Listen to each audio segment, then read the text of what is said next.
नमस्कार, मैं गीता गाड़ी स्मार्ट प्लस बुलेटिन में आपका स्वागत। सबसे पहले एक नजर आज की सुर्खियों पर। बेलगाम में लॉकडाउन को एक हफ्ते के लिए बढ़ा दिया गया है। देश में कोरोना पीड़ितों की संख्या 3 करोड़ के करीब पहुंच रही है। पश्चिम बंगाल के हालात पर आवाज उठाएगी बीजेपी। नकली पुलिस ने व्यापारियों को लूटा। यशस्विनी उद्योग संस्थान के सामाजिक कार्य। पांगुड़ गली में उत्पन्न हुई समस्या का निवारण किया। होटल आदर्शा पैलेस आपके लिए लाए हैं फूड पार्सल और home delivery service, breakfast, lunch और dinner, south Indian, north Indian, tandoori.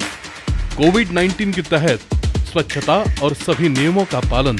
आज ही ऑर्डर कीजिए और घर बैठे लजीज खाने का मजा उठाइए। हर पार्सल के साथ एक mask free. Hotel Adarsha palace, Lingaraj college के सामने, कॉलेज रोड, बेलगावी। फोन 0831243577 और 8884121718। अब देखते हैं विस्तृत समाचार। संरक्षक मंत्री गोविंद कारजोल जी ने घोषणा की है कि बेलगाम जिले में कोरोना की गंभीर स्थिति को देखते हुए लॉकडाउन को एक सप्ताह के लिए बढ़ा दिया गया है। बेलगाम के नागरिक उम्मीद कर रहे थे कि 14 जून को लॉकडाउन खत्म हो जाएगा, लेकिन गुरुवार को संरक्षक मंत्री गोविंद कारजोल जी ने लॉकडाउन 21 जून तक बढ़ाने का ऐलान किया। बुधवार को मुख्यमंत्री जी के साथ चर्चा के बाद गुरुवार को आधिकारिक घोषणा की है। मुख्यमंत्री जी द्वारा वीडियो कॉन्फ्रेंसिंग के माध्यम से संरक्षक मंत्री और जिला अधिकारी से बातचीत के बाद यह घोषणा की गई है। बेलगाम के लोग पिछले 2 महीने से लॉकडाउन के चक्रव्यूह में फंसे हुए हैं। अब फिर से लॉकडाउन बढ़ा दिया गया है। इस संबंध में मुख्यमंत्री जी ने वीडियो कॉन्फ्रेंसिंग के जरिए संरक्षक मंत्री और जिला अधिकारी से चर्चा की और कोरोना के हालात की समीक्षा भी की।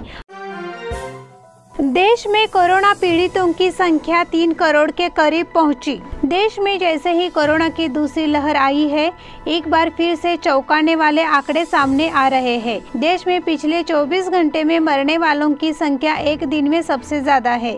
देश में रोजाना पीड़ितों की संख्या में भी इजाफा हुआ है। कोरोना पीड़ितों की कुल संख्या 2,91,83,121 है। स्वास्थ्य मंत्रालय के अनुसार देश में पिछले 24 घंटे में प्रतिदिन सबसे अधिक 6,148 मौतें दर्ज की गई है। इसके परिणाम स्वरूप मरने वालों की संख्या 3,59,676 हो गई है। पिछले कुछ दिनों में देश में मरने वालों की संख्या 3,000 से नीचे आ गई थी। हालांकि मौजूदा बढ़ोतरी चिंताजनक है। देश में मृत्यु दर अब 1.23% पर पहुंच गई है। देश में रोजाना कोरोना मरीजों की संख्या भी बढ़ी है। कल दिन के दौरान देश में 94,052 नए कोरोना मरीज दर्ज किए गए हैं। इसलिए वर्तमान में इलाज करा रहे कोरोना मरीजों की संख्या अब 11,67,952 पहुंच गई है। वहीं देश भर में 1,51,367 मरीज ठीक होकर घर लौट चुके हैं। पश्चिम बंगाल के हालात पर आवाज उठाएगी बीजेपी। राष्ट्रपति को पश्चिम बंगाल के हालात पर कड़ा फैसला लेना चाहिए और वहां कानून व्यवस्था को सुधारने के लिए कदम उठाने जाने चाहिए। कर्नाटक राज्य भाजपा की ओर से राष्ट्रपति से ऐसी मांग की जाएगी।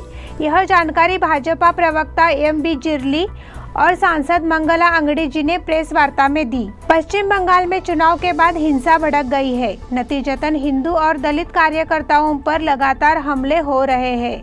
उनकी हत्या के मामले भी सामने आ चुके हैं, लेकिन पश्चिम बंगाल की मुख्यमंत्री ममता बनर्जी ने इस पर ध्यान नहीं दिया। इस तरह सरकारी तंत्र उनके हाथ का औजार बन गया है। ऐसे में सवाल उठता है कि पश्चिम बंगाल में लोकतंत्र है या नहीं। लोकतंत्र और भारतीय संविधान के सभी नियमों को कुचला जा रहा है और भारतीय जनता पार्टी की ओर से एक आंदोलन शुरू किया जाएगा। इसके लिए राष्ट्रपति को एक बयान सौंपा जाएगा, जिसमें पश्चिम बंगाल में लोकतंत्र की रक्षा का आह्वान किया जाएगा। इस दौरान ऐसी जानकारी दी गई। इस अवसर पर जिला प्रवक्ता हनुमंत कोंगाडी और मीडिया विभाग के प्रमुख शरद पाटिल उपस्थित थे। नकली पुलिस ने व्यापारियों को लूटा। वर्तमान लॉकडाउन की स्थिति में नागरिक और व्यापारी संकट में है। इसी में नकली पुलिस ने उनका फायदा उठाकर लूटपाट शुरू कर दी थी। हालांकि गणपत गली में व्यापारियों की जागरूकता के चलते वह पुलिस जाल में फंस गया। नागरिकों ने उन्हें अच्छा सबक सिखाया, दुकानदारों को डराना धमकाना शुरू किया था। फिलहाल लॉकडाउन चल रहा है, इसलिए वह तुरंत दुकानें बंद करने की सलाह दे रहा था। प्रशासन की ओर से समय सीमा दिए जाने के बावजूद इस तरह से बदमाशी शुरू हो गई। वहीं कुछ व्यापारियों को धमकाना और जुर्माना लगाने की धमकी भी दे रहा था। उस समय कुछ व्यापारियों ने उससे पूछा कि वह किस पुलिस थाने से है। उसकी पोल खुलने के बाद व्यापारियों ने इसकी सूचना बाजार पुलिस को दे दी। उस वक्त पता चला कि वह खुद पुलिस वाला नहीं था, बल्कि उसका भाई पुलिस फोर्स में था। तो इस तरह की गर्मागर्म चर्चा बाजार में शुरू हो रही थी। यशस्विनी उद्योग संस्थान के सामाजिक कार्यों। कोरोना की स्थिति में कई संगठनों ने विभिन्न तरीकों से सामाजिक कार्यों में योगदान देने की पहल की है। रामलिंग खिंड गली में यशस्विनी उद्यमी संगठन ने भी इसी तरह से सामाजिक कार्यों में अग्रणी भूमिका निभाई है। उन्होंने नगर क्षेत्र में विभिन्न स्थानों पर निर्जंतुकीकरण दवाओं के छिड़काव में निगम की मदद की है। निगम को 1000 लीटर सोडियम हाइपरक्लोराइड का स्टॉक सौंपा गया है। इसके लिए नगर स्वास्थ्य अधिकारी डॉक्टर संजय डुमगोड़ ने आभार जताया है। बैठक में कुमार कोटूर, शिल्पा केकरे, शीतल मुंदड़ा, नितिन माडगुड़ और अन्य सदस्य मौजूद थे। पांगुड़ गली में निर्माण हुई समस्या का निवारण किया। पांगुड़ गली में निर्माण हुई समस्या का हेस्कॉम द्वारा निवारण किया गया, इसलिए नागरिकों की ओर से संतोष व्यक्त किया जा रहा है। पांगुड़ गली में सड़क खोदते समय हेस्कॉम की मुख्य नहर टूट गई। इसके चलते क्षेत्र की बिजली आपूर्ति ठप हो गई, इसलिए नागरिकों को काफी दिक्कतों का सामना करना पड़ा। इसके बाद हेस्कॉम ने इसकी मरम्मत के लिए तत्काल कदम उठाए। साथ में हेस्कॉम के section officer Haveri, Kalimulla, Kallappa Gokavi, R U Saudagar, Sridhar डुकरे, प्रवीण तिगड़ी, शिवानंद अमाशी, भरमन्ना संपगावी सहित अन्य कर्मचारी उपस्थित थे। इस बुलेटिन के अगले समाचार छोटे से ब्रेक के बाद। होटल आदर्शा पैलेस आपके लिए लाए हैं फूड पार्सल और home delivery service, breakfast, lunch और dinner, south Indian, north Indian, tandoori. कोविड-19 के तहत स्वच्छता और सभी नियमों का पालन। आज ही ऑर्डर कीजिए और घर बैठे लजीज खाने का मजा उठाइए। हर पार्सल के साथ एक mask free. Hotel Adarsha palace, Lingaraj college के सामने, कॉलेज रोड, बेलगावी। फोन 0831 243577 और 8884121718। ब्रेक के बाद फिर से एक बार आपका स्वागत। स्वास्थ्य विभाग शहर के विभिन्न हिस्सों में नागरिकों के लिए मुफ्त स्वास्थ्य जांच कर रहा है। रैपिड एंटीजन टेस्ट भी शुरू किए गए हैं। इसके जरिए उन नागरिकों को इलाज की व्यवस्था की जाएगी जिनमें कोरोना के लक्षण पाए जाएंगे। इसको लेकर स्वास्थ्य विभाग की ओर से अभियान चलाया जा रहा है। यह अभियान पांगुल गली स्थित विजयनगर स्वास्थ्य केंद्र द्वारा चलाया गया। इसका फायदा 57 नागरिकों ने उठाया। इस अभियान को डॉक्टर नेहा गुंडकल ने निर्देशित किया था। वह नर्स BH यशोदा, नमिता और राघवेंद्र, आंगनवाड़ी कार्यकर्ता सुजाता अनगोलकर, कविता कुंडेकर, सुनीता मोदगेकर ने मरीजों को मार्गदर्शन किया। जीजी बॉयज एसोसिएशन का बहुमूल्य सामाजिक कार्य। गणाचारी गली की संस्था जीजी बॉयज के माध्यम से कोरोना काल में सामाजिक गतिविधियों का संचालन किया गया है। इसलिए सामाजिक क्षेत्र में काम करने वाले इस समूह की सराहना की गई है। सेंट्रल हाई स्कूल पूर्व विद्यार्थी ग्रुप की ओर से कार्यकर्ताओं को सम्मानित किया गया। पिछले एक साल में 188 लोगों की अंतविधि की पहल का एसोसिएशन के सदस्यों ने काफी सामाजिक कार्य किया है। शंकर पाटिल, पप्पू शिंदे, सुदेश लाटे, सचिन पाटिल, विनायक पुजारी, दौलत अपने साथियों के साथ श्रीराम सेना हिंदुस्तान के जिलाध्यक्ष रमाकांत कोंडूस्कर के मार्गदर्शन में यह कार्य कर रहे हैं। शंकर पाटिल ने अपने खर्चे पर जरूरतमंदों के लिए एम्बुलेंस मुहैया कराई थी। अब तक करीब 1000 मरीजों को मुफ्त सेवाएं दी जा चुकी है। उन्हें सेंट्रल हाई स्कूल और फ्रेंड सर्कल की ओर से 10,000 रुपयों का अनुदान से सम्मानित किया गया है। यह कार्यक्रम गणाचारी गली में आयोजित किया गया था। इस अवसर पर संजय हिशोबकर, विकास मांडेकर, विनोद हंगीरकर, गिरीश धामनेकर, हबप राजू कावड़े आदि उपस्थित थे। प्रफुल्ल शिरवलकर ने धन्यवाद किया।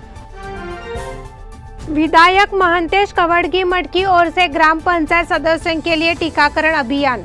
विधान परिषद के सदस्य और भारतीय जनता पार्टी के नेता महंतेश कवडगी-मठ के प्रयास से जिले में विकलांग व्यक्तियों और ग्राम पंचायत सदस्यों के लिए टीकाकरण अभियान शुरू किया गया है।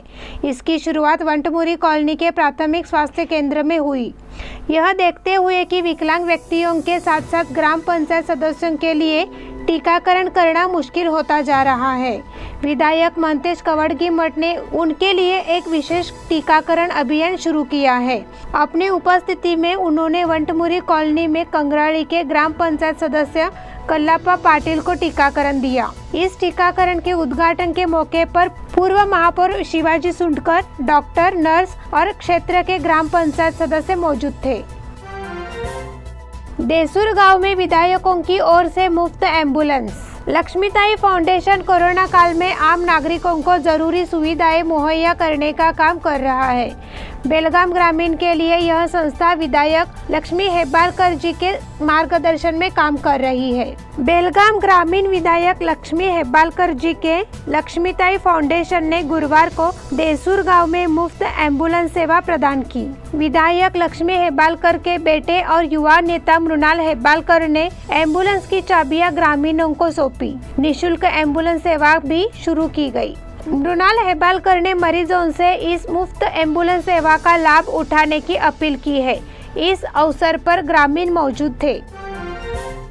विजया ऑर्थो और ट्रॉमा सेंटर द्वारा शुरू किया सुरुते गांव के लिए चंदन के पौधे का वितरण। विजया ऑर्थो और ट्रॉमा सेंटर ने यहां सुरुते गांव के लिए चंदन के पौधे वितरित किए। इस दौरान करीब 25,000 रुपए के पौधे दिए गए। वातावरण में ऑक्सीजन बढ़ाने के एक ही लक्ष्य से प्रेरित होकर डॉक्टर रवि पाटिल ने केंद्र के संपर्क अधिकारी वीरेश हिरेमठ के माध्यम से चंदन के पौधे दिए गए। संपर्क अधिकारी वीरेश हिरेमठ द्वारा डॉक्टर रवि पाटिल ने पर्यावरण परिप्रेक्ष्य से अवगत कराया, साथ ही ग्रामीणों को पौधारोपण के बारे में मार्गदर्शन किया। इस अवसर पर ग्राम सरपंच, उप सरपंच, ग्राम पुलिस पाटिल, गांव के वरिष्ठ व्यक्ति, ग्रामीण एवं युवा उपस्थित थे। सावली वृद्धाश्रम में बेसहारा महिला की मौत। बागलकोट के गीता अशोक नरगुंड उम्र 74 साल इनका आज सुबह 11:30 बजे सावली वृद्धाश्रम में निधन हो गया। पति की मौत के बाद और उसकी कोई संतान नहीं होने के कारण वह पिछले 1 साल से सावली वृद्धाश्रम में रह रही थी। हेल्प फॉर नीडी के डॉक्टर सुरेंद्र अनगोलकर ने उनका अंतिम संस्कार किया। इस अवसर पर जयवंत पाटिल, अनिल अष्टेकर, भरत नागरोड़ी और नीलेश पाटिल उपस्थित थे। इसी के साथ स्मार्ट प्लस बुलेटिन के आज के समाचार समाप्त हुए। धन्यवाद। घर पे रहिए, सुरक्षित रहिए।